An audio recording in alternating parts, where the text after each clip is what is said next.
Ok, donc l'enregistrement est commencé.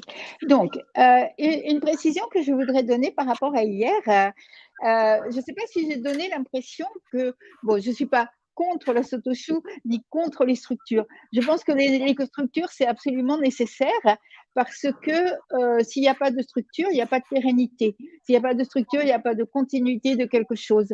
Euh, c'est la structure aussi questionnable. Ça, je crois qu'il faut la questionner, je crois qu'il faut la remettre en question, qu'il faut pouvoir la critiquer, mais c'est la structure qui permet la continuité. Voilà.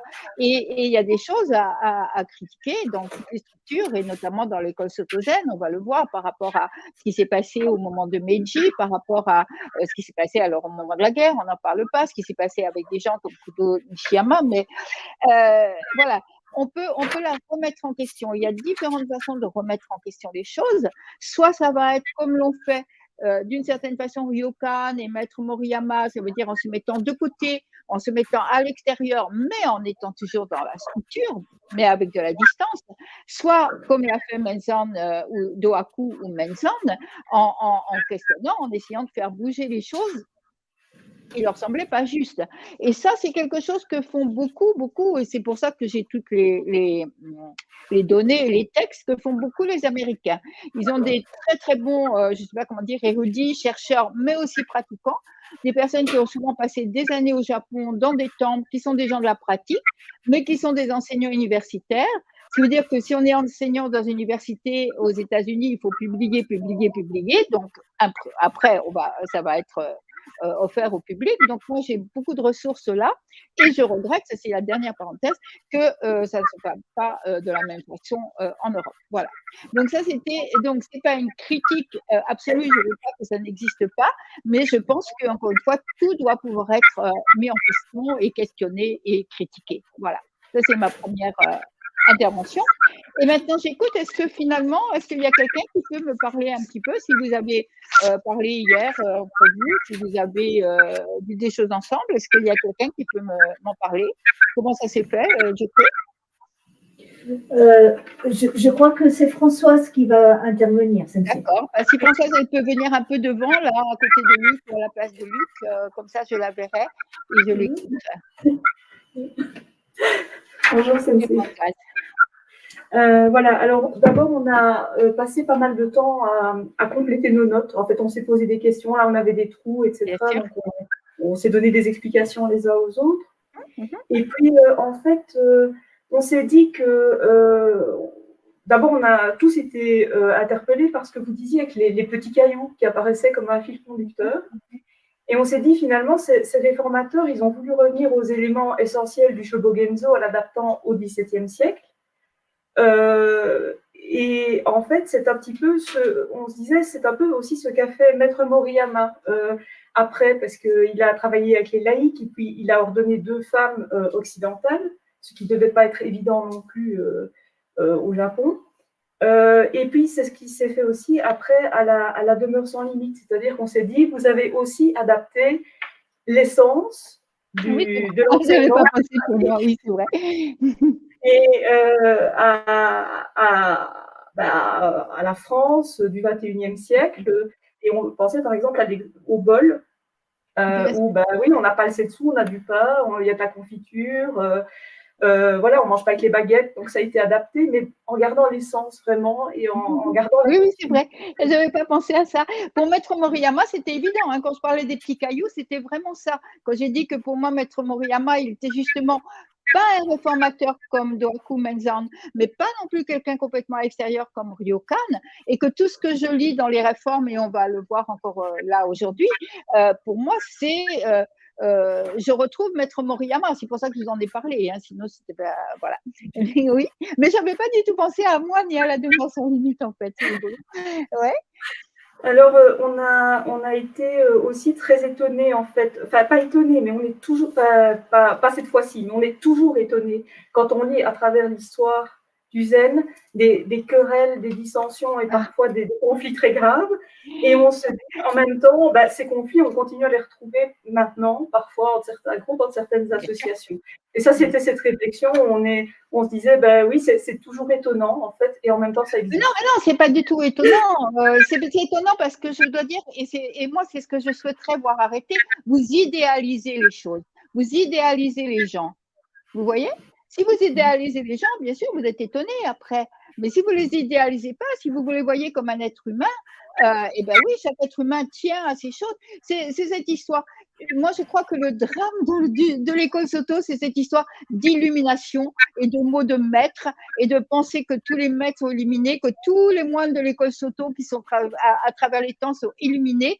Et voilà, moi je pense qu'il y a quelque chose de fondamentalement, peut-être j'en parlerai quand je vais parler des préceptes, mais vous voyez dans le bouddhisme indien, dans l'Asie du Sud-Est, sont des moines. Après, il y a des enseignants. Mais personne ne s'attend à ce qu'ils soient illuminés. Vous voyez ce que je veux dire? Et je trouve qu'il y a vraiment un problème de l'école Soto. Il y en avait un au Japon et maintenant que c'est en Occident, c'est encore plus un problème. Voilà. Donc ça, c'est ça. Donc c'est tout à fait normal. Et si vous avez été choqué par ça, je ne sais pas si vous avez lu, je voulais en parler aujourd'hui, le livre Zen en guerre de Victoria. Et là, vous tombez. Parce que ce qui s'est passé, et ça c'est très récent, c'est au moment de la guerre, dans les années 40, la façon dont le Soto Zen, entre autres, qui a été quand même, qui est l'école qui s'est le plus vraiment, pas le plus avec le Rinzai, comment dirais-je, mouillé dans les choses de guerre et tout, et également au moment de l'époque Meiji, oui, voilà, et il ne faut pas perdre de vue que tout le bouddhisme japonais, comme en Chine d'ailleurs, a toujours dépendu du pouvoir, Et si vous avez 10 000 temples et 10 000 chefs de temple et 10 000 temples à entretenir, vous êtes obligé de rester dans le flux du pouvoir. Voilà. Et ça, c'est vraiment une chose que, justement, Menzan, Ryokan, Maître Moriyama se sont mis en dehors du pouvoir. Vous voyez ce que je veux dire? Et alors, le dernier point, c'est que c'est venu d'une personne qui était au Japon, qui a fait le voyage au Japon avec Joke Sensei, et on se posait la question du rituel, en fait, parce qu'au Japon, les personnes qui sont allées ont vu des cérémonies très fastueuses, qui contrastaient évidemment avec la simplicité de Zugakuin. Donc, la question, c'était, qu'en était-il au XVIIe siècle, en fait, à ce moment-là, au moment où il y a eu ces réformateurs, comment est-ce que ça se passait? Est-ce qu'on sait Mais oui, mais ça c'est pareil, c'est la même chose que l'idéalisation, mais ça c'est pas une idéalisation personnelle, c'est l'idéalisation du zen en Occident, la façon dont il est rentré avec Suzuki, pas Shoryu Suzuki, mais l'autre Suzuki, et avec l'habileté avec laquelle on a vendu, entre guillemets, le zen comme quelque chose de dépouillé dans lequel il n'y avait que zazen. Mais ça n'a jamais existé, jamais au Japon. Voilà. Le Japon, ça a toujours été un pays extrêmement de cérémonies avec des machins, des chapeaux, des machins dorés partout de la tête aux pieds et des grandes cérémonies. Voilà. Et justement, alors Ryokan, d'abord, même ça, on n'en sait rien. Ils ne parlent pas des cérémonies. Pour eux, c'est une évidence, vous voyez. Si vous regardez de temps en temps ce qui se passe avec le pape, avec tout ça, oui, ça va aussi à l'encontre de Jésus dans son étable, je ne sais pas quoi. Vous voyez, ça, c'est la structure. Ça, c'est la structure, vous voyez. Et Maître Moriyama, oui, tout ça, il n'en voulait pas. Et la cérémonie à Zulgakuin, se faisait, oui, avec un kessa et tout ça, mais c'est tout, quoi. Vous voyez. Mais ça, comment dire, c'est intéressant parce qu'on a toujours ce réflexe-là, même avec les gens. On projette quelque chose sur quelqu'un et après on dit « Ah, mais c'est pas comme ça, mais la personne ou la situation n'est pas comme ça. » Mais le problème, c'est la projection en premier. Vous voyez ce que je veux dire? Mais encore une fois, c'est pas la faute des Occidentaux, entre guillemets, faute, c'est qu'on a vendu consciemment, ça c'est vraiment Suzuki, consciemment vendu le zen comme ça, pour le faire passer aux Occidentaux. Voilà. Voilà, en gros, c'est à peu près des questions, c'était à peu près le résumé de nos réflexions. Mais c'est bien, oui, mais c'est bien, je suis contente d'entendre ça. Merci Françoise, et puis je donne les réponses au fur et à mesure. OK. Donc aujourd'hui, je vais parler du lignage. Donc je reviens au 19e, 20e pratiquement. Et alors, il faudrait que vous ayez ce papier-là. Je ne sais pas si vous le voyez bien. Il faudrait que tout le monde ait ce papier-là parce que sinon, c'est incompréhensible. Et éventuellement que vous ayez ce papier-là que j'ai envoyé avec les différents maîtres, ce qu'on chante le matin et ce qu'on chante avec les autres. Celle-ci, vous ne l'avez pas, c'est normal. Celle-ci, la mienne, moi. Donc, il est là.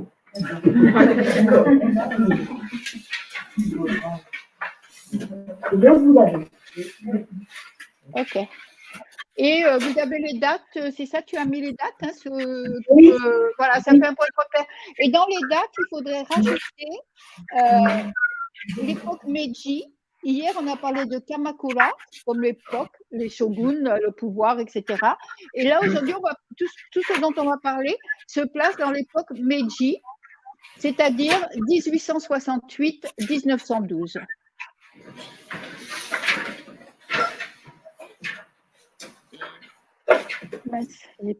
J'ai pas toujours l'image, mais ça fait rien. Je continue. Dites-moi quelque chose si c'est pas facile de faire comment sans avoir votre image et si vous ne suivez pas, dites-le.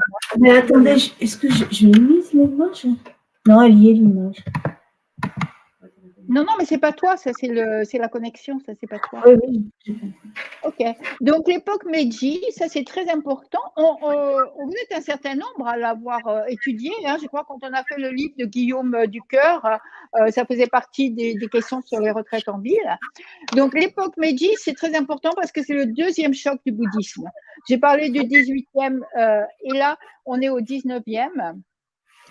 C'est l'entrée, bon, je ne vais pas raconter ça, mais c'est l'entrée des Américains au Japon.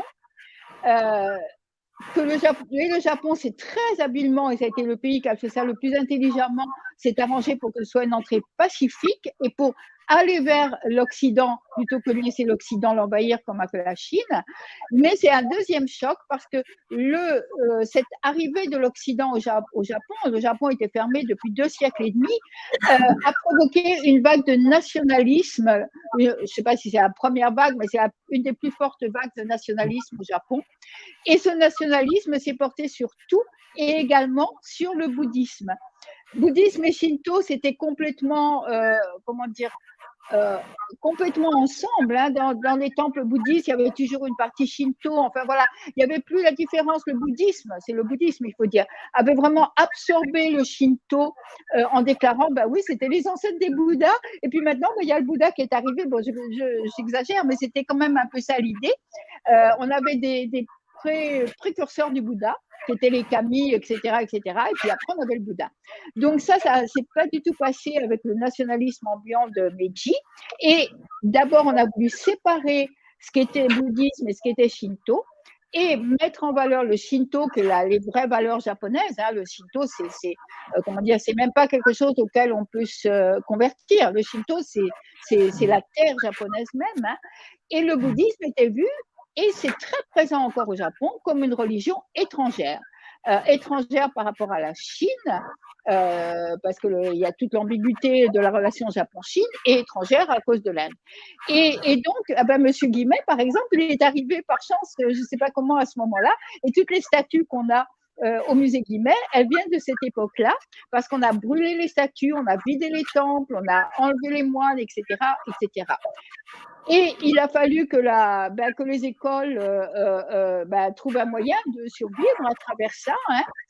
Et c'était difficile pour l'école Soto parce qu'en fait, c'était une école extrêmement monastique. Il y avait déjà des écoles comme Nichiren qui étaient déjà en partie laïques, mais le Soto était très monastique et il fallait qu'il fasse entrer en quelque sorte les laïcs dans l'école.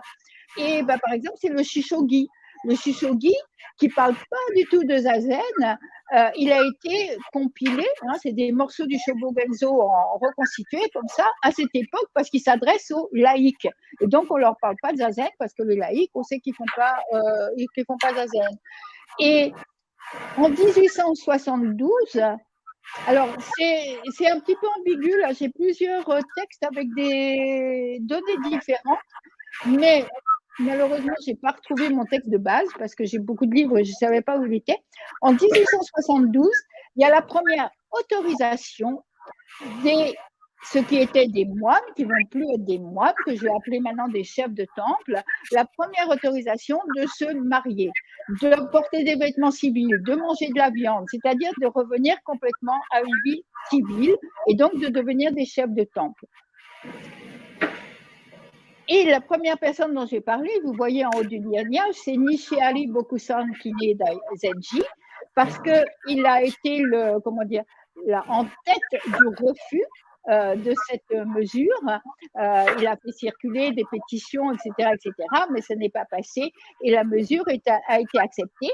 Mais lui, et c'est là où on retrouve notre lignage, lui est resté et ce que vous voyez en descendance directe sur le côté droit, à partir de Minpo Iya, tout ce qui descend jusqu'à Moriyama Roshi, puis moi-même et Joki Sensei, tout cela est resté un lignage monastique. Voilà. Donc ça, c'est le deuxième changement. Pour parler de ça très rapidement, en fait, à cette époque, il y avait déjà énormément de chefs de temple qui vivaient avec une femme et avec des enfants. Et c'était une sorte de régulation en même temps. Et comme je dis, c'était une autorisation. Il faut bien entendre que dans le nationalisme et le combat contre le bouddhisme qu'il y avait, une autorisation, la vraie traduction, c'est une obligation. Et ça a été, c'est pas du tout une autorisation, faites comme vous voulez. Au Japon, s'il y a une chose de décidée, tout le monde doit faire la même chose. Et donc, ça s'est fait comme ça. Et ce que j'ai lu là très récemment en relisant des choses, c'est que Suzuki Roshi, là je parle de Suzuki Shoryu, esprit zen, esprit neuf, est lui-même un enfant de temple qui était à l'époque non reconnu, puisque quand il est né, c'était encore très très discuté s'il pouvait y avoir une femme au temple, quel était le statut de cette femme. Ça a été une catastrophe jusque dans les années 1980, le statut des épouses de temple, etc. Bref. Donc, je voulais donc montrer ici, donc, on a Nishiari Bokusan Kine. Dans les lignes, là, vous avez des lignes pleines et des lignes en pointillés. Les lignes pointillées, en bas, j'ai mis la légende, sont les maîtres du Dharma, et les lignes pleines, c'est les maîtres de transmission. Il y a une chose qui n'était pas connue, comprise pour un tas de raisons en France, peut-être je ne suis pas en Europe, mais en France, avec le ligné de Maître Deshimaru, c'est que dans l'école Sotoshu, le maître du Dharma et le maître du lignage ont autant d'importance. Les deux sont importants. Après, l'équilibre entre les deux va se faire suivant la relation qui va se créer entre les deux. Vous voyez, par exemple, Moriyama Roshi, il a eu comme maître du lignage Noiri Roshi, Akusanpo Jun Roshi. Quand on chante le nom des maîtres le matin, on le voit. Donc, voilà. Et Noiri Roshi l'a envoyé auprès de Niwa Zenji. Et Moriyama Roshi a toujours dit qu'il avait une très forte, très profonde relation avec Niwa Zenji, alors que la relation avec son maître, et pourtant c'est son maître qui l'a fait venir, c'était en rencontrant son maître qu'il a voulu être moine, mais sa relation a toujours été difficile et distendue, etc. Alors qu'avec, voilà. Donc, il faut pas, on a toujours eu tendance, je pense, en France, parce que le maître Deshimaru, les gens qui travaillaient avec Deshimaru n'avaient pas de maître du Dharma, donc à penser que c'est le lignage qui importe. Mais lignage et Dharma ont la même importance en quelque sorte, et encore une fois, c'est par rapport à la relation qui va se nouer que l'un va prendre plus d'importance que l'autre. Bon, alors j'ai déjà raconté, moi je souhaitais avoir un maître du Dharma aussi, mais ça n'a pas pu se faire. Mais Joki Sensei a comme maître du Dharma, comme maître du lignage, Aoyama Shundoroshi, et comme maître du Dharma, moi-même. Moi, je souhaitais travailler avec Katagiri Roshi, mais elle était déjà très malade et ça n'a pas pu se faire. Voilà. Et, ok, donc on a ici, donc vous voyez qu'il y a des traits différents en fonction, et je vais commencer par Nishiari Bokusan Kine. Il a deux disciples, j'appelle disciples quel que soit le lignage du Dharma, Minpo Iya, Kishizawa Roshi et Daijun Sotan. Voilà.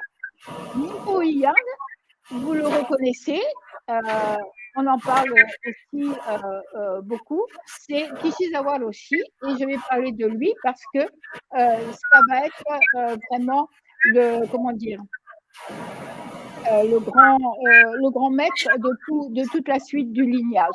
Alors que Daijun Sotan va développer un lignage qui est un petit peu différent, mais ce sont des cousins en quelque sorte. Et ça, c'était une surprise. Je ne sais pas si c'était une bonne surprise pour les gens de l'Asie de s'apercevoir que finalement on était cousins, parce qu'il y a cette relation très forte entre Minpo Yan et Daijun Sotan, les deux étant des disciples proches de Nishihari Bokusan Kine. Et Daijun Sotan donc, a donné sa transmission à Sawaki Kodoroshi, qui n'a pas donné, en fait, c'est pas vrai, Daishimaru Roshi n'a pas reçu la transmission de Sawaki Kodo, mais du Zenji de l'époque, mais peu importe. Et ensuite, on a Uchiyama Roshi et on a Okumura Roshi. Et donc, toute cette partie-là, on le voit, et Daijun Sotan est le fondateur de Antaiji. Et je l'ai dit, Antaiji, c'est un petit peu l'ancêtre aussi de Zuigakuin. Quand vous lisez la façon dont Uchiyama Roshi ou Sawaki Kodoroshi vivaient à Antaiji, vous retrouvez beaucoup de traits qui vont réapparaître avec Suzuki Roshi. Tout ça étant relié comme ça, voilà.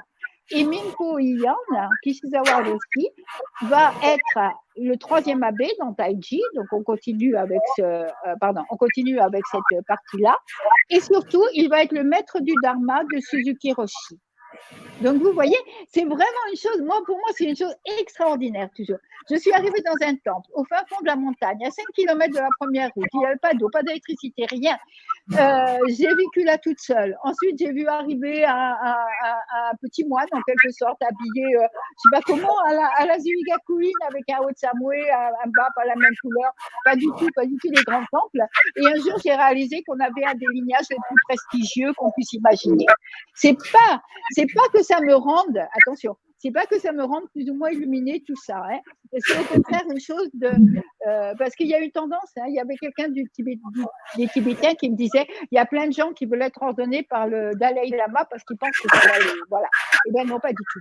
Enfin, pour moi, j'en témoigne pas du tout. Après, Joppé Sensei aussi, puisqu'elle a reçu la transmission d'Ayama Roshi. Donc, on est relié à des lignages extrêmement prestigieux, ce qui nous fait pas avancer d'un pas dans la voie que cette phrase, vous ne pouvez pas le recevoir d'un autre, donc ça c'est absolument vrai. Vous pouvez être relié au lignage du Bouddha, si vous ne bougez pas, vous ne bougez pas. Mais cette espèce de déséquilibre complet qu'il y a entre Zuigakuin, pour ceux qui ont vu Zuigakuin, entre le Roshi avec son allure comme ça, pas grand-chose comme ça, et puis ce lignage absolument incroyable. Voilà. Et hier, j'ai même retrouvé un lignage qui me montre que où est-ce que je l'ai mis ça je l'ai mis. Bah oui, parce que là, j'ai vraiment des papiers partout. Nishihari Bokusan, en fait, cette partie du lignage, qui n'est pas notre lignage qui n'est pas le lignage, mais qui est le Dharma, mais qui est très proche, est relié à Dohaku, dont on a parlé. Donc, ce premier changeur du zen redescend jusqu'ici et jusque-là. Voilà. Ça, c'est une chose pour moi qui est formidable. Et je vous laisse regarder donc le papier, enfin plus tard, le papier que j'ai donné là, parce que là, vous voyez clairement les maîtres du lignage, ceux qu'on chante dans le Zendo, et les maîtres du Dharma à qui nous dédions l'écho du Zazen-shin. Voilà. Ça, c'est très important parce que tout, comment dire, si on remonte, alors vous parliez de ce que moi j'ai fait à la demeure sans limite, et après ça remonte à ce qu'a fait Moriyama Roshi à Zuigakuin, mais après ça remonte à l'influence de Niwa Zenji et de Noiri Roshi, ça remonte à Kishizawa Roshi, ça remonte à Bokusan Kine, etc. Donc ça c'est vraiment important. Donc je vais parler maintenant j'ai expliqué la plus grande partie de ce que je voulais expliquer. Le reste, pas tout, mais vous pouvez en trouver beaucoup sur 2 adresses que je ne vais pas vous donner, mais que vous pourrez trouver. L'un, c'est le site d'Éric Romeluer. Éric Romeluer a beaucoup travaillé, lui, parce qu'il a travaillé sur cette partie-là de Sawaki, Uchiyama Roshi et tout, mais en travaillant sur cette partie-là, il arrivait automatiquement sur l'autre partie. Donc, il a parlé de tout le monde, sauf de Noélie Roshi, enfin, il est juste mentionné, mais encore moins de Moriyama Roshi, mais voilà. Mais, donc, vous allez sur le site de Romeluer et vous cherchez les maîtres du Zen ou quelque chose comme ça, et vous allez trouver. Après, il y a un deuxième site qui est en anglais, qui est très riche, parce qu'il y a aussi, on va voir que ce sont tous des grandes calligraphes, des grands peintres de souliers, et qui s'appelle Terebes, T-E-R-E-B-E-2-S. Il y a énormément de choses. Je ne sais pas comment dire, c'est un petit peu compliqué. La personne qui fait ce site est une personne de Pologne, je crois. Pas de Pologne, tchèque, polonais, mais j'ai oublié. Et il a été ordonné par Noélie Roshi, il a été ordonné moine dans les années 70 par Noélie Roshi. Et ensuite, il est reparti dans son pays. C'était un truc un peu compliqué. C'était un truc un peu difficile pour Moriyama Roshi. Il m'en a parlé quelques fois parce que c'était ce qui faisait qu'il ne voulait pas donner l'ordination à des Occidentaux parce qu'il dit après, ils repartent et après, ils se servent de ce qu'ils ont. Enfin, voilà. C'est un petit peu compliqué. Mais sur son site, donc Terebes, T-E-R-E-B-E-2-S, il y a énormément de choses, énormément de photos. Il y a une photo, on voit le Roshi tout jeune comme ça, à côté de Noélie Roshi. C'est très joli. Voilà. Donc, ce que je vais faire maintenant, c'est assez rapide parce que vous pouvez retrouver tout ce que je vais dire là parce que moi, j'ai rajouté des trucs que j'ai trouvés aux États-Unis, mais c'est très complet déjà. Et quand je me suis dans les adresses, j'ai donc enregistré les 2 enseignements. Et ces 2 enseignements, avec les calligraphies, les textes, etc., je vais faire un dossier Zaklis qui sera pour tous les rakusu. OK. Nishihari Bokusan Kinie. Alors, voilà, ça c'est un livre qui a été publié il y a quelques années par la Sangha de Okumura Roshi et à travers Okumura Roshi sur le Genjo Koan. Le Genjo Koan étant le texte de Maître Dogen, le texte le plus dense, le plus difficile, le plus tout ça. Et il a été publié donc 3 commentaires du Genjo Koan, un par Nishihari Bokusan, un par Okumura, un par Shunryu Suzuki et un par Uchiyama Roshi, avec des commentaires d'Okumura Roshi. Le commentaire de Nishihari Bokusan a une introduction de Sojun Melbexman, qui est un descendant direct de Suzuki Roshi du San Francisco Zen Center. Et voilà ce qu'il dit.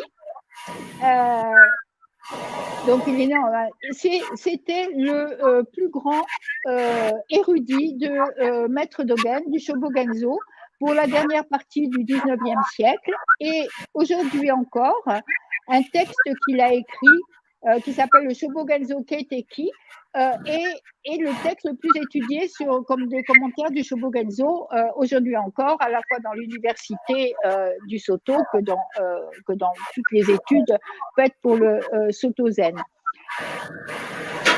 Il explique que le jeune Suzuki, alors bien sûr il parle beaucoup de Suzuki, a travaillé directement longtemps avec Kishizawa Roshi, le disciple de Nishihari Bokusen, et ensuite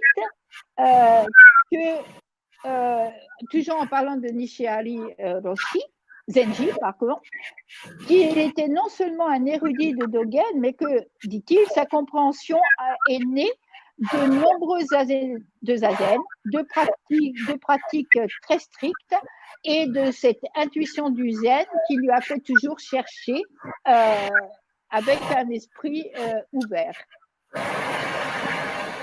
Et il a écrit ce dernier commentaire, le commentaire du Genjo Koan, qui est dans ce livre, alors qu'il avait déjà 80 ans, et qui se dit, la plupart des gens vont se demander pourquoi quelqu'un de 80 ans est encore en train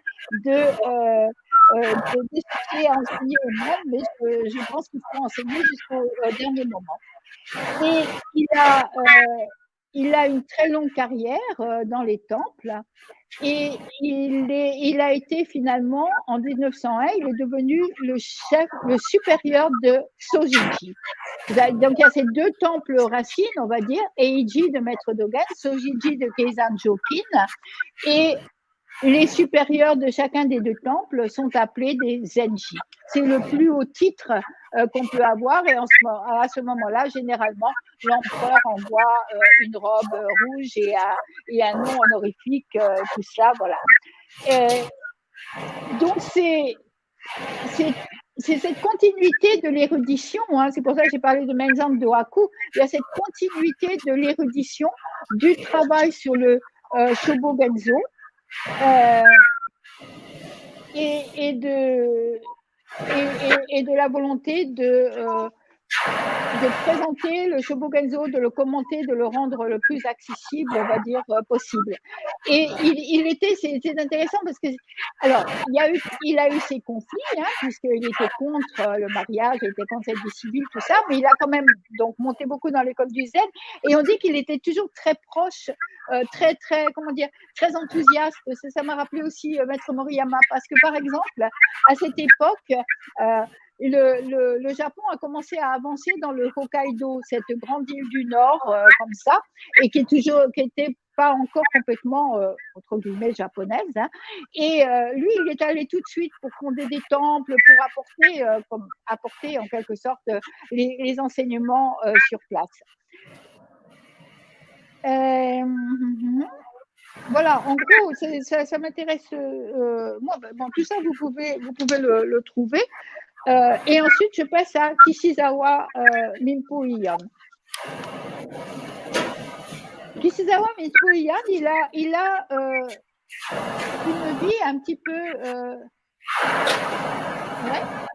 Il a une vie un petit peu différente parce que il travaillait, il était enseignant, et puis il a rencontré Nishihari Bokusan, et il avait déjà 30 ans. Et il s'est fait ordonner à ce moment-là. Et ça, c'était alors c'est complètement exceptionnel. Même aujourd'hui encore, c'est très exceptionnel. Généralement, c'est une sorte de cursus, puisque c'est pour la plupart des fils de temple, ce qui n'est pas le cas ni de Nishihari Bokusan. Alors attention, Nishihari Bokusan, c'était pas du tout un fils de temple. Je crois que son père était agriculteur ou quelque chose comme ça. Kishizawa Roshi n'était pas du tout un fils de temple non plus, et donc il avait commencé à travailler comme enseignant, je l'ai dit, et il est rentré comme disciple donc à 30 ans, ce qui est extrêmement rare, parce que maintenant, où la plupart, enfin depuis la fin du 19e, où la plupart des chefs de temple sont des fils de chefs de temple, eh bien ils ont tout un cursus, ils finissent les études secondaires, ils rentrent à l'université, ils vont à Eiji ou à un autre temple de formation, et ensuite ils reprennent le temple. Donc tout ça, ça se fait, en fait, ils sont ordonnés quand ils ont 18 ans pratiquement, ou 20 ans au maximum. Mais être ordonné à 30 ans, surtout à l'époque, c'était une chose. Il a été ordonné en 1897.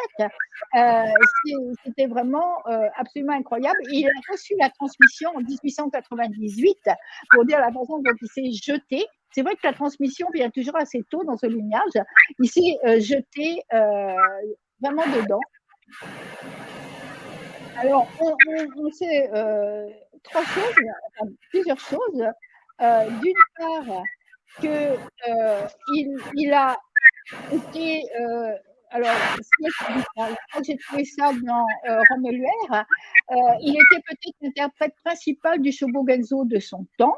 Donc, on a toujours cette filière. Il a pendant 13 ans été, je ne sais pas comment on dit en français, le chef lecturer de Eiji.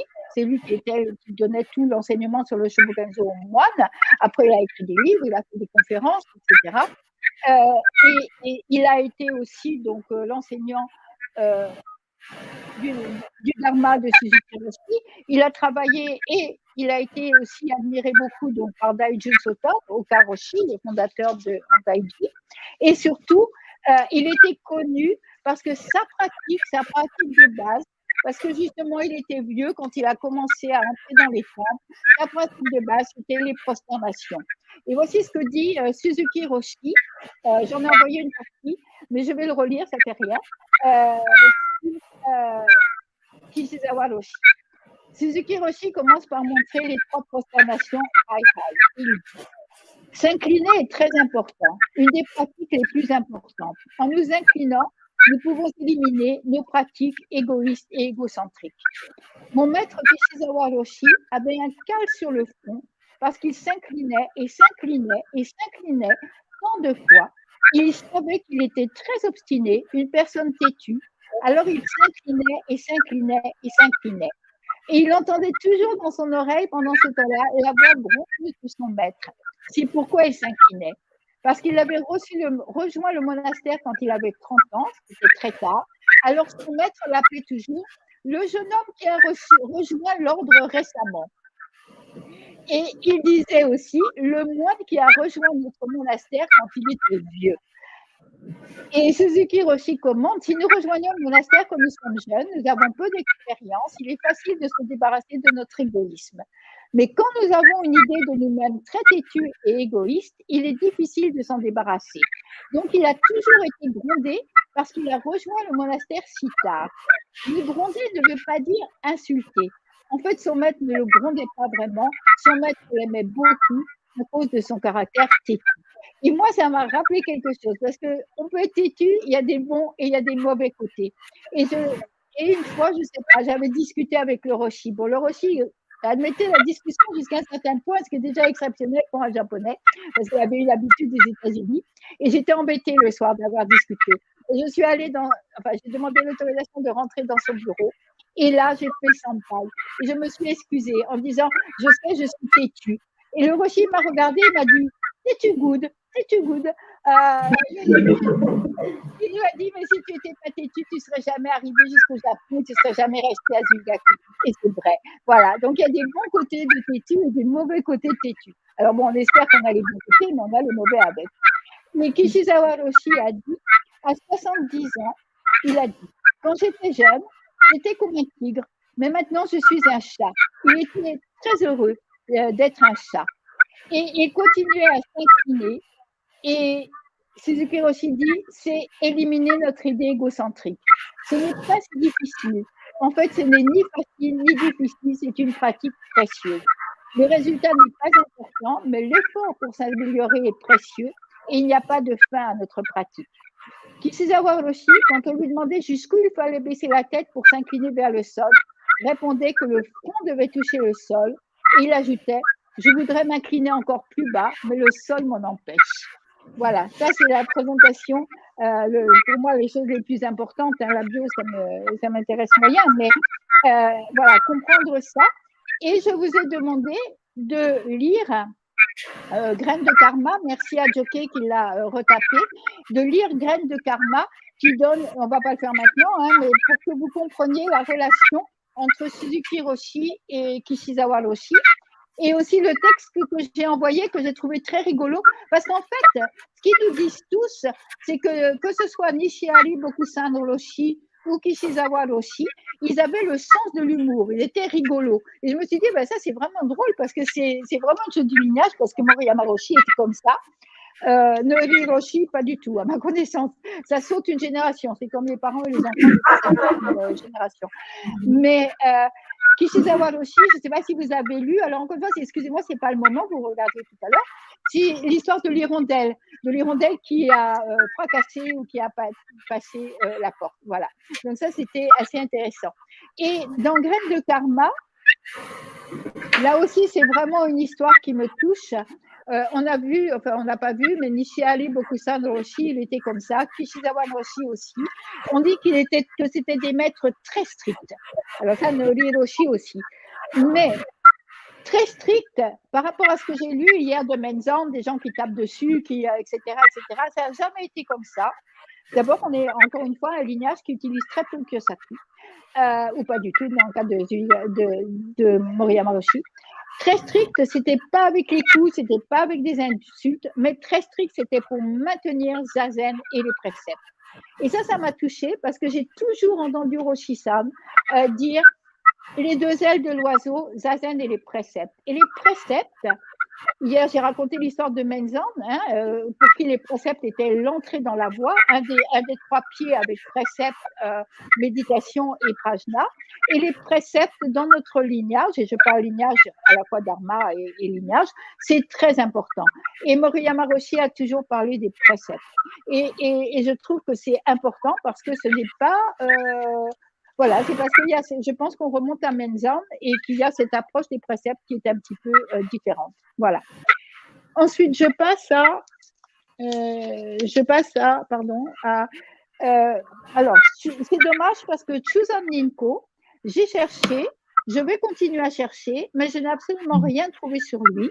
Voilà, j'ai absolument rien trouvé sur lui et c'est dommage puisqu'il fait partie du lignage et que c'est le maître de Akusan Kojun Orochi.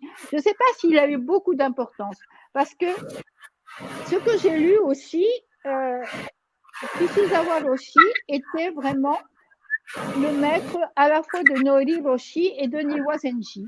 Et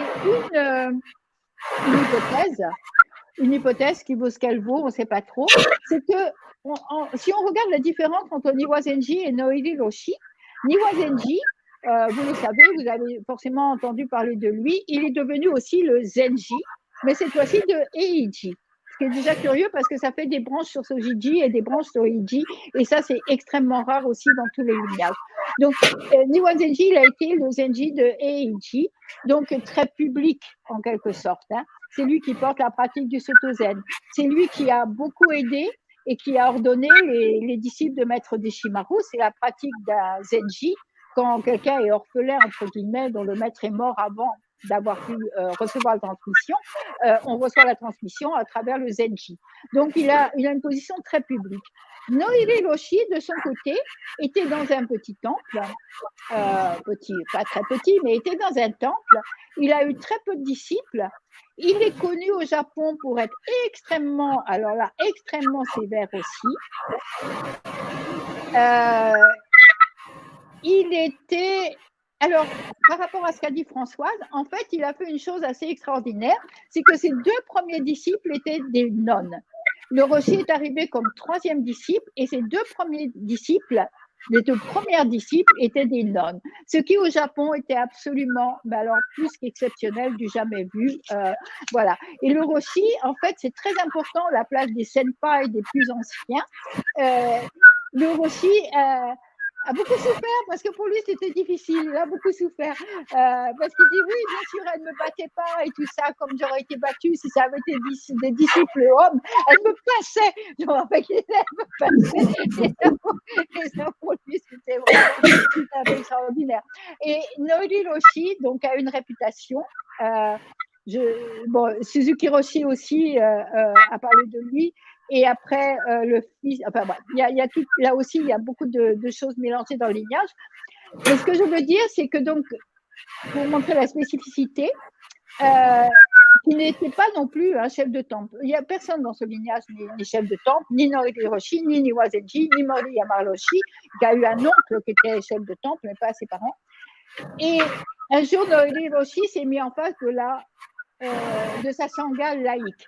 C'est très important la sangha laïque parce que c'est eux qui soutiennent le temple dans tous les sens du terme, aussi bien moralement que matériellement, qu'avec de l'argent, etc. Et il leur a dit, voilà, je vais prendre ma retraite et mon successeur, et il a présenté la nonne. Sa première disciple, c'était une nonne. Du jamais vu pour reprendre un grand temple comme ça. Et le Roshi racontait ça souvent. Elle me disait, alors il a montré la nonne et puis il a dit, est-ce qu'il y a quelqu'un qui veut discuter? Et tous les et tout le monde a dit, ouais, Roshi, quelle bonne idée, tout ça, voilà. Bon, c'était pas beau, parce que c'était très, très dur pour les gens d'accepter ça. Que leur temple passe entre les mains d'une nonne, il faut le comprendre avec voilà, c'était très, très dur. Mais il a donc... il était, et ça je l'ai trouvé dans un livre américain, c'est quand même impressionnant, quand il parle de ça, il dit il était à cette époque connu comme le maître le plus respecté de tout le Japon.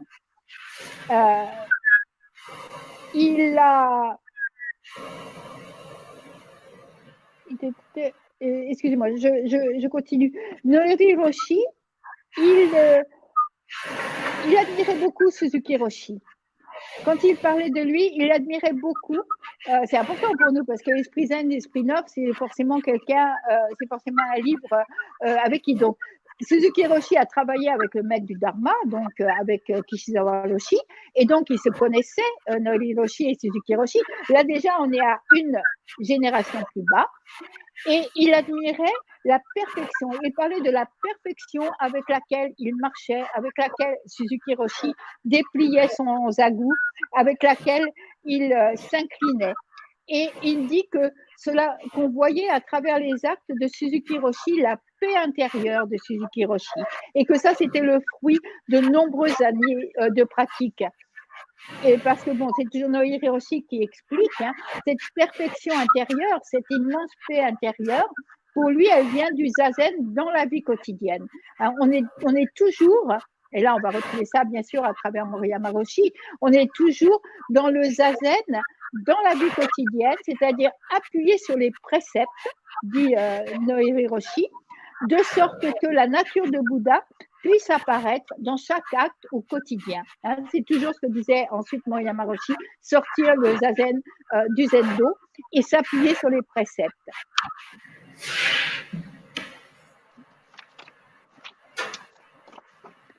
Qu'est-ce que j'ai d'autre à dire sur Norio Roshi? Il a beaucoup aidé la Sangha de Suzuki Roshi pour les transmissions du Dharma après la mort de Suzuki Roshi. Et entre autres, il a beaucoup aidé le fils de Suzuki Roshi, parce que lui, Suzuki Roshi, c'est un chef de temple traditionnel, si on peut, une nouvelle tradition de l'école Soto. Et notamment, il a beaucoup aidé à la transmission de Kwong Roshi, qui est un des donc, descendants de Suzuki Roshi. Et c'était intéressant pour moi parce que j'ai été chez Kwong Roshi et il était très intéressé parce qu'il avait l'impression là aussi de retrouver un cousin-cousine du lignage. Et ensuite, ce qui s'est passé quand j'étais à San Francisco, au Zen Center, c'était la transmission des disciples de Suzuki Roshi transmettaient à leur tour.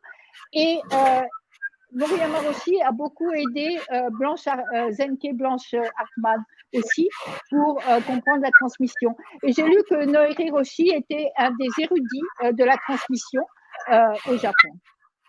Voilà pour Norio Roshi, encore une fois. Et il était lui aussi, voilà, tous les trois, Nishihari Roshi, Kishizawa Roshi et Niwa Zenji sont des grands, comment dire, des grands calligraphes aussi. Sur le site de Terebes, on voit beaucoup de calligraphes. Donc, je termine avec Niwa Zenji. Alors, moi, Niwa Zenji, j'ai envie... Bon, là, on entre dans les gens que je connais. Je connais très peu Norio Roshi. Je l'ai très peu rencontré. Comme je l'ai dit, c'était un petit peu chaotique, les relations du Roshi avec son maître. Par contre, j'ai eu la chance de rencontrer Niwa Zenji plusieurs fois. Bon, alors, de façon extrêmement formelle. Quand on rencontre un Zenji, on ne lui tape pas sur l'épaule, vous pouvez imaginer. Donc, c'est déjà extraordinaire de pouvoir rentrer dans son bureau. Et moi, je voudrais reprendre le mot que j'ai cité hier. Je voudrais l'appeler Baba Zenji ou Baba Niwa. Parce que comparé à Norio Roshi, on a l'impression d'un grand-père. Il est très gentil, mais c'est vraiment impressionnant.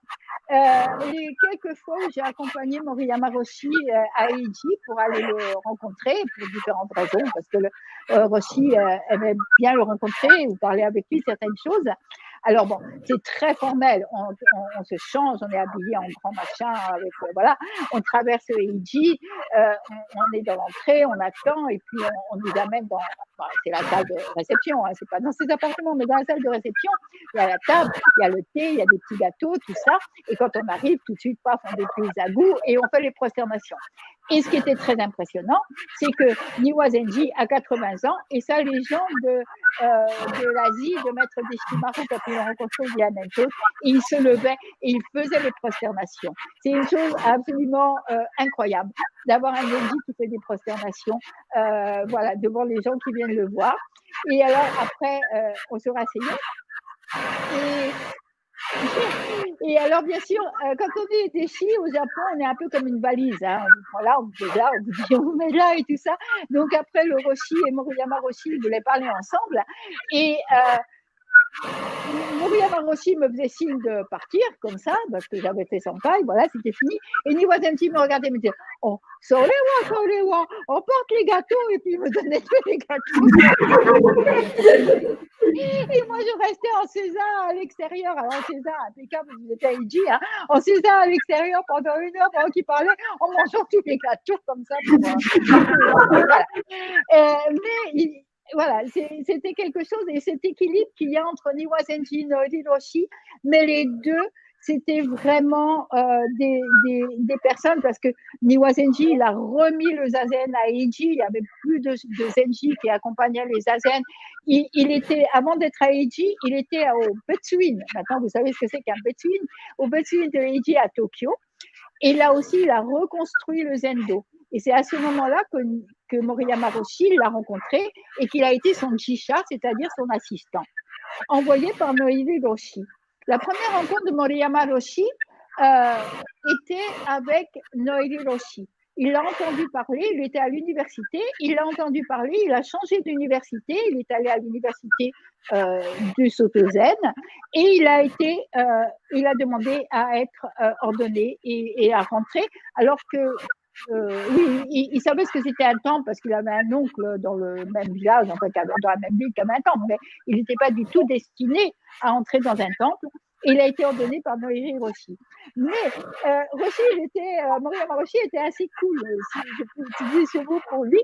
Et alors, il me racontait que quand on est ordonné, on va assez vite à Eiji, mais d'abord, peut-être une semaine ou 2, il est resté au temple de son maître. Et il me dit, et moi, le matin, après Zazen, je faisais des étirements comme ça, je faisais de la gymnastique. Et puis, arrive Noiri Roshi et Moriyama Roshi, qui n'était pas encore bien rentré dans l'histoire, hein, il lui fait hello, comme ça. Ok. Il s'est retrouvé par terre et là, bah. Et ce qui est intéressant, et c'est ce que je voulais dire tout à l'heure quand j'ai dit ils étaient très durs, ils étaient durs avec les préceptes, ils étaient durs avec Zazen. Moriyama Roshi a plutôt, je peux dire carrément maintenant, a plutôt détesté le temps qu'il a passé à Eiji. C'est un temps de formation et après il est parti à Sojiji parce que vraiment il n'arrivait pas. Et je lui ai dit, et il me disait c'est très dur. Alors j'ai dit mais comment dur? Noiri Roshi, il était très dur aussi. Il était très dur enfin, dans sa discipline, dans tout ça. Et le Roshi a un mot qui m'a beaucoup touchée, il m'a dit pas le même dur. Et j'ai trouvé ça beau, voilà. Et pour moi, ça définit bien la différence entre l'exigence, hein, qui est aussi vraiment une chose de notre... voilà, moi j'en suis une représentante, hein, ça je le sais, entre l'exigence et puis la discipline nationaliste et militariste qui est très présente aussi au Japon et très présente dans les temples aussi, enfin dans les temples de formation comme ça. Et donc, Noiri Roshi, c'était un peu difficile avec le côté cool de Moriyama Roshi. Et donc, quand Niwazenji a été le supérieur du Betsuin, Noiri Roshi l'a envoyé là-bas. Il a été jisha. Voilà. Donc, ensuite, Niwazenji a été le supérieur de Eiji. Et pendant ce temps-là, pendant les gens de cette, comment dire, de cette génération, je vous renvoie au livre Zen en guerre, qui a explosé vraiment beaucoup.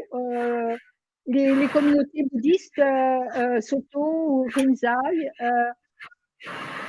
en Occident. Il y a une troisième école aussi qui s'appelle Sambo Kyodai, qui fait partie du Soto Zen, mais qui est un peu un mélange entre Soto et Rinzai, avec un grand maître qui s'appelle Yasutani Roshi, qui a été accusé voilà, beaucoup de choses, des phrases absolument incroyables. Quand on lit ça, c'est vraiment douloureux. Moi, j'ai vraiment beaucoup souffert de lire ces livres.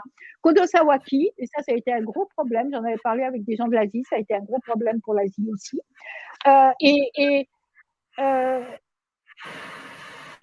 Voilà.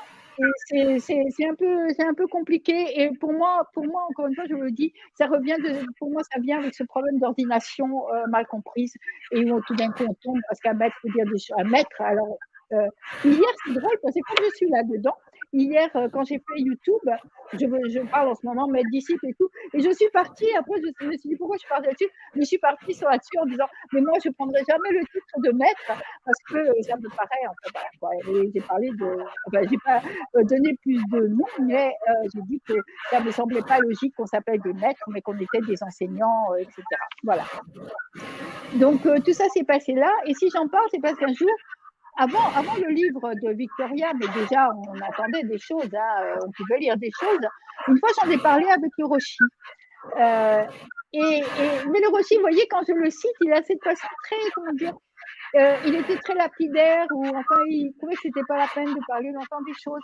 Et quand j'ai dit au Roshi, je lui ai dit, mais vous avez vu ce qui s'est passé pendant la guerre, et je lui dis, mais comment vous auriez fait? Est-ce que vous pouvez, parce que le Roshi était, comment dire, il était enfant, j'ai plus ses dates en tête, mais enfin, il était enfant à la fin de la guerre. En 45, il devait avoir 8-9 ans ou quelque chose comme ça. Et je lui dis, mais qu'est-ce qui serait passé? Est-ce que vous aussi, vous auriez suivi la Sotosho comme ça? Vous seriez allé en guerre? Le Roshi me dit non. Et j'ai dit, mais vous savez, parce qu'il y a eu des résistances, hein, ça c'est dommage qu'on n'en parle pas plus d'ailleurs, il y a eu des résistances, il y a eu des moines qui sont allés en prison et même qui ont été fusillés parce qu'ils ont refusé. J'ai dit, mais vous risquez votre vie, vous savez, vous risquez votre vie. Et le Roshi m'a regardé, il m'a dit, Daijoubu, d'accord. Voilà, c'était tout, quoi. Et cette, comment dire, cette évidence qu'il traduisait, ça m'a beaucoup touchée et ça m'a fait plaisir parce que je trouve que voilà, c'est quelque chose de très dur, et c'est pour ça que je pense, et c'est pas par hasard, Victoria qui a écrit cela, c'est quelqu'un qui a passé des années à Eiji, c'est quelqu'un qui a étudié à Komazawa, donc a accès aux textes, qui dit parfaitement le japonais, etc., qui sait de quoi il parle, mais il n'empêche que c'est un occidental qui a soulevé ça, et je pense que c'est très très bien, c'est très très bien pour la société qui les occidentaux. Donc voilà. Quoi encore? Et ben après, on arrive à Junyo Joshi et à Joke Sensei. Voilà, ça c'est le tour du lignage. Je le redis, vous pouvez trouver des choses de bio, mais bon, moi ce qui m'intéresse, c'est de montrer des personnes et ce qu'ils ont apporté, et comment cette espèce de petit. Il y avait un joli poème, et je me rappelle, je l'avais mis sur une image. Qu'est-ce que c'est? Il y a un joli. Qu'est-ce que c'était joli ce poème! Quelque chose qui dit un petit filet d'eau comme ça qui coule sur la statue du Bouddha. Et moi, je trouve que notre lignage, eh bien, c'est un petit filet d'eau comme ça qui coule à travers le Soto Zen, d'eau très pure, d'eau très claire, de quelque chose d'assez unique, hein, même si j'inclus Sawaki Roshi, Uchiyama Roshi, Okumura Roshi, puisque ce sont des cousins en quelque sorte du lignage. Et il y a quelque chose de très pur comme ça, pour moi, dans notre lignage, et qui a permis de faire la demeure sans limite, parce que en fait, vous voyez, je ne m'en suis même pas rendu compte, hein, c'est en parlant, c'est pour ça que j'aime bien exposer les choses, c'est en parlant que je vois tout ce que j'ai reçu. Tout ce que j'ai reçu de Moriyama Roshi, ça, je le savais bien, mais de cette construction, déconstruction, construction en descendant comme ça, du lignage, je ne sais pas si je suis claire, mais vous voyez ce que je veux dire. Est-ce que, ouais, bon, c'est bien. Elle me dit oui, ok, c'est bien, merci, je tant mieux. Et sans oublier que Joke Sensei, encore une fois, maître du Dharma, maître du lignage, Joke Sensei a vécu avec moi, a vécu avec Moriyama Roshi, a vécu avec Azui Yakuin, et ensuite a vécu avec Aoyama Roshi, hein, donc tout ça se retrouve évidemment. Voilà. Mais en fait, ce n'était pas pour parler de nous, c'était pour parler de nos maîtres. Question, remarque, commentaire, il y a 5 minutes.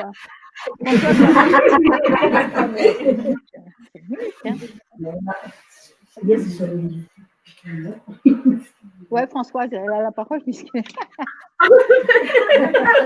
Pourquoi moi? Françoise, il n'y a pas de raison. Ok. Oui, c'est ça. Non, tout ça est encore très frais. Moi, je trouve ça. Je ne connaissais pas du tout ces histoires, en fait, puisque moi, je suis arrivée à la demeure sans limite. Je me suis fait la réflexion, je suis la Benjamin, en fait, ici. Donc, voilà, je ne connaissais pas du tout ces histoires sur les maîtres. Je n'ai pas connu Moriyama Roshi non plus. Et du coup, je trouve que c'est vraiment. Pour moi, ça me nourrit beaucoup d'entendre tout ça. Et je crois que je suis très contente que vous ayez enregistré les enseignements, parce que je crois qu'il va falloir nous Oui, bien sûr. Encore, je vais vite, hein, je vais vite. C'est un travail, c'est des années de travail. Hein, ça fait des années que je travaille dessus parce que pour moi, c'était essentiel de comprendre, déjà de comprendre pourquoi est-ce qu'on est différent. Hein, parce que souvent, je ne comprends pas ce qui se passe à la vie, je ne comprends pas comment ils voient les choses et vice-versa. Hein. Et de comprendre, bon, c'était très dur pour eux, ça je comprends très bien que c'était très dur pour eux parce qu'eux-mêmes n'ont pas bien, enfin à l'époque, n'avaient pas bien compris tout ce que disait Maître Deshimaru, qui lui-même a une histoire assez compliquée dans sa transmission et donc n'a pas forcément présenté. Mais c'est vrai que c'était très dur pour eux parce que moi, je suis arrivée avec le lignage, donc mon lignage, alors qu'il y avait quand même une chose pas claire et pas forcément dite, mais qu'il y avait un lignage du Z et que c'était leur lignage et que tout d'un coup, il y a quelqu'un qui est arrivé avec un autre lignage. Et ça, c'était vraiment dur pour eux. Ça a cassé toute une image. Mais moi, je n'avais pas fait exprès. Bah oui, moi, je suis Joshin Sensei avec Mori Yamaroshi et tout ça. Et ça, c'est resté. Et ça, c'est très difficile. Voilà. Et que donc, quand ils se sont aperçus qu'on est cousins, en plus, ça, c'est le sens de l'humour cosmique. Ça, alors là, on peut pas faire mieux comme ça. Voilà. OK. Question, remarque, commentaire. Une ou deux personnes, je veux bien, parce qu'encore une fois, c'est un travail qui me tient très à cœur. Et j'ai vraiment insisté avec Jockey pour qu'il n'y ait que des rakusu là, parce que c'est vraiment un travail que je veux faire avec vous en tant que rakusu, que je veux enregistrer pour les rakusu. C'est pas secret, hein, après, c'est pas secret, vous pouvez en parler et tout ça, mais c'est quelque chose que vous pouvez entendre. Vous savez, il n'y a pas de secret dans le zen, mais il y a des choses qu'on dit à des gens qui peuvent l'entendre, qui peuvent vraiment le comprendre. Vous voyez? Parce que si je vous parle comme ça, c'est une chose de cœur à cœur. Hein? Et après, quelqu'un de laïque, quelqu'un qui je sais pas, qui vient à la demeure pour la 3e, 4e fois et tout, va entendre quelque chose. Mais va l'entendre, ça va être comme de lire un livre. Vous comprenez? Tandis que pour vous, moi, ce que je veux transmettre, c'est tout le cœur de notre pratique que je transmets. C'est tout le cœur de Mori Yamaroshi que je transmets. Vous voyez? Et c'est pour ça que je voulais le faire vraiment avec des rakusu. OK. 2 personnes. J'attends 2 personnes. Je ne suis pas près de manger. J'attends 2 personnes qui fassent des remarques. Daniel. Non, je ne sais pas. Je ne vois pas bien. Excusez-moi, c'est très. Est-ce que